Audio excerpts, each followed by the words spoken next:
നമസ്കാരം. മലയാളി വാർത്തയിലേക്ക് സ്വാഗതം. 40 വർഷത്തിലധികം CPM ഭരിച്ചിരുന്ന തിരുവനന്തപുരം കോർപ്പറേഷൻ BJP കരസ്ഥമാക്കുന്നു.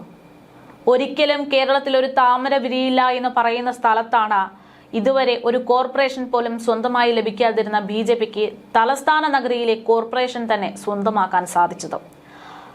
കഴിഞ്ഞ തദ്ദേശ തെരഞ്ഞെടുപ്പിലെ പ്രചാരണ സമയത്ത് തന്നെ CPMന് കൃത്യമായിട്ടുള്ള ഒരു ധാരണ ഉണ്ടായിട്ടുണ്ട് എന്നുള്ളതിന്റെ ഏറ്റവും വലിയ തെളിവായിരുന്നു ഒരു 200 കോടി പദ്ധതി.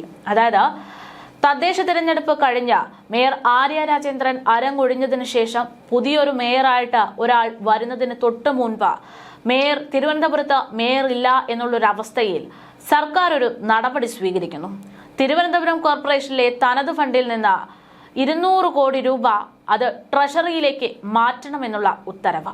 നഗരസഭയുടെ എല്ലാ വികസനങ്ങൾക്കും വേണ്ടി ഉപയോഗിക്കേണ്ടുന്ന ഈ തുക പെട്ടെന്ന് തന്നെ ട്രഷറിയിലേക്ക് മാറ്റിക്കഴിഞ്ഞാൽ അത് അവിടെ അധികാരത്തിലേറുന്ന കോർപ്പറേഷൻ അധികാരികൾക്ക് ചുരുക്കി പറഞ്ഞാൽ ഒരുപക്ഷെ BJPക്ക് വലിയ തിരിച്ചടിയായി മാറും എന്നുള്ള സാഹചര്യത്തിലാണ് സർക്കാരിന്റെ ഈ എടുപിടി തീരുമാനമുണ്ടായത്. ആ തീരുമാനത്തിൽ കൃത്യമായിട്ടുള്ള ഉദ്ദേശശുദ്ധി എന്താണ് എന്ന് വ്യക്തമാക്കിക്കൊണ്ട് BJP രംഗത്തെത്തുകയും ചെയ്തു.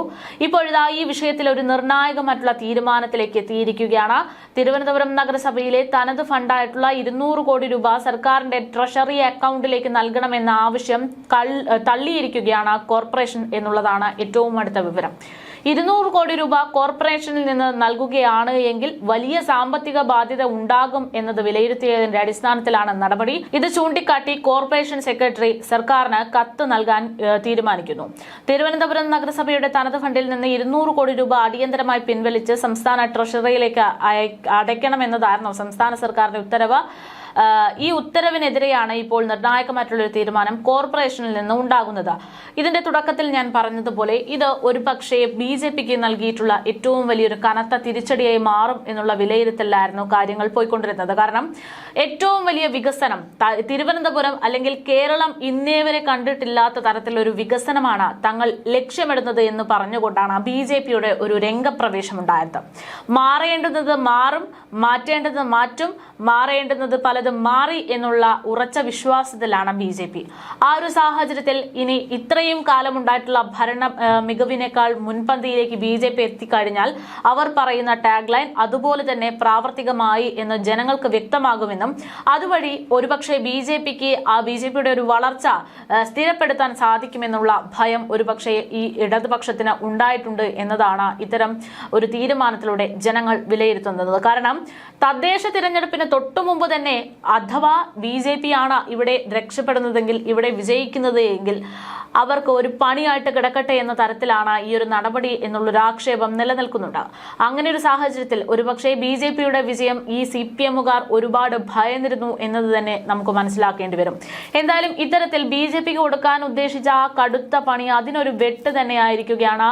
അങ്ങനെ പദ്ധതികളെല്ലാം തളർത്തിക്കൊണ്ട് കോർപ്പറേഷനിൽ നിന്ന് 200 കോടി രൂപ ട്രഷറിയിലേക്ക് മാറ്റി BJPയുടെ നേതൃത്വത്തിൽ നടത്താൻ പോകുന്ന തിരുവനന്തപുരത്തെ വികസനത്തിന്റെ വേഗത കുറയ്ക്കാനുള്ള ശ്രമങ്ങളെല്ലാം നഷ്ടപ്പെടുകയാണ് എന്നുള്ള വിവരങ്ങൾ പുറത്തു വരികയാണ്. കഴിഞ്ഞ ദിവസമാണ് സർക്കാർ ഇതുമായി ബന്ധപ്പെട്ടുള്ള നടപടികളൊക്കെ അതിവേഗത്തിൽ തന്നെ നടത്താൻ ഉദ്ദേശിച്ചിരുന്നത്. ആ സമയത്ത് തന്നെ കൃത്യമായിട്ടുള്ള ഇടപെടൽ, വിലയിരുത്തലുകൾ, നടപടികളൊക്കെ BJPയുടെ ഭാഗത്തു നിന്നുണ്ടായി. പ്രതിഷേധവുമായിട്ട് BJP രംഗത്തെത്തി. ആ ഒരു പ്രതിഷേധമാണ് ഇപ്പോൾ കോർപ്പറേഷന്റെ നിർണായകമായിട്ടുള്ള തീരുമാനം എത്തിക്കാനുള്ള കാരണം എന്നുള്ള സൂചനകളാണ് പുറത്തുവരുന്നത്. കഴിഞ്ഞ നവംബർ 18 ധനകാര്യ അഡീഷണൽ ചീഫ് സെക്രട്ടറി നഗരസഭാ സെക്രട്ടറിക്ക് ഈ 200 കോടിയുമായി ബന്ധപ്പെട്ട് ട്രഷറിയിലേക്ക് ഉടൻ തന്നെ മാറ്റണമെന്ന് പറഞ്ഞുകൊണ്ട് കത്ത് നൽകുന്നത്. കുറഞ്ഞത് 6 മാസത്തേക്കെങ്കിലും നിക്ഷേപിക്കണം ഇത്തരത്തിൽ 200 കോടി രൂപ എന്നും നവംബർ 24 ഉള്ളിൽ ഇത് തീരുമാനമെടുക്കണം എന്നുള്ളതായിരുന്നു നിർദ്ദേശം. ആ ഒരു നിർദ്ദേശത്തിന്റെ ഭാഗമായിട്ടാണ് ഇന്നിപ്പോൾ തിരുവനന്തപുരം കോർപ്പറേഷനിൽ നിന്ന് 200 കോടി രൂപ ട്രഷറിയിലേക്ക് മാറ്റുക എന്നുള്ളത് സാമ്പത്തിക ബാധ്യതയ്ക്ക് കാരണമാകുമെന്നുള്ള തീരുമാനത്തിലേക്ക് എത്തിച്ചിരിക്കുന്നത്. എന്തായാലും തിരഞ്ഞെടുപ്പ് ഫലം വന്നതിന് ശേഷം സർക്കാർ ഫണ്ട് മാറ്റം നീക്കം നടത്തുന്നത് നഗരസഭാ പ്രവർത്തനങ്ങളെ അട്ടിമറിക്കാൻ വേണ്ടിയാണ് എന്ന് BJPയുടെ തുടക്കം മുതലുള്ള പ്രതികരണം അതിൽ ഉറച്ചു നിൽക്കുന്നു എന്നുള്ളതാണ്. ഫണ്ട് മാറ്റാനുള്ള ശ്രമത്തിൽ നിന്ന് സർക്കാർ പിന്നോട്ട് പോകണമെന്നുള്ള BJPയുടെ ആവശ്യം ഇപ്പോഴും തുടരുന്നുണ്ട്. നിശ്ചിത കാലയളവിലേക്ക് എന്ന് പറയുമ്പോഴും എപ്പോൾ ഫണ്ട് തിരിച്ചു കിട്ടും എന്നതിനേക്കാൾ ഒരു ഉറപ്പില്ലാത്തത് കൊണ്ട് തന്നെയാണ് ഇതൊരു വികസനത്തിന്റെ ത്വരിതഗതിയിലേക്ക് പോകാനുള്ള സാഹചര്യം ഒരുക്കും എന്നത് BJP ആശങ്കപ്പെടാനുള്ള പ്രധാനപ്പെട്ട കാരണം. തിരുവനന്തപുരം കോർപ്പറേഷനിലെ ഏറ്റവും വലിയ ഒറ്റകക്ഷിയായ NDA ഭരണസമിതി രൂപീകരിക്കാനുള്ള ഒരുക്കത്തിൽ നിൽക്കുമ്പോഴാണ് ഇത്തരത്തിലൊരു തിരിച്ചടി ഉണ്ടായിരുന്നത് എന്നുള്ളത് ഏറെ ശ്രദ്ധേയമാണ്. ഈ ഒരു സമയം തിരുവനന്തപുരം നഗരസഭയുടെ തനത് ഫണ്ടിൽ നിന്ന് 200 കോടി രൂപ അടിയന്തരമായി പിൻവലിച്ച് സംസ്ഥാന ട്രഷറിയിലേക്ക് അടയ്ക്കണമെന്ന് സംസ്ഥാന സർക്കാരിന്റെ ഉത്തരവ് പ്രതിഷേധ അർഹം തന്നെയായിട്ട് വരികയും ചെയ്ത സാഹചര്യമായിരുന്നു. തെരഞ്ഞെടുപ്പ് പെരുമാറ്റച്ചട്ടം നിലനിൽക്കുന്ന സമയത്ത് പുതിയ നഗരസഭ അധികാരത്തിൽ വന്നിട്ടില്ലാത്ത സാഹചര്യത്തിലാണ് ഒരു ഡിവിഷനിൽ കൂടി തെരഞ്ഞെടുപ്പ് വിജ്ഞാപനം വന്നിരിക്കുന്ന സന്ദർഭത്തിലായിരുന്നു ഇത്തരത്തിൽ സർക്കാരും കോർപ്പറേഷൻ ഉദ്യോഗസ്ഥരും ചേർന്നുകൊണ്ട് ധൃതി പിടിച്ച് പണം ട്രഷറിയിലേക്ക് മാറ്റാൻ ശ്രമിച്ചത്.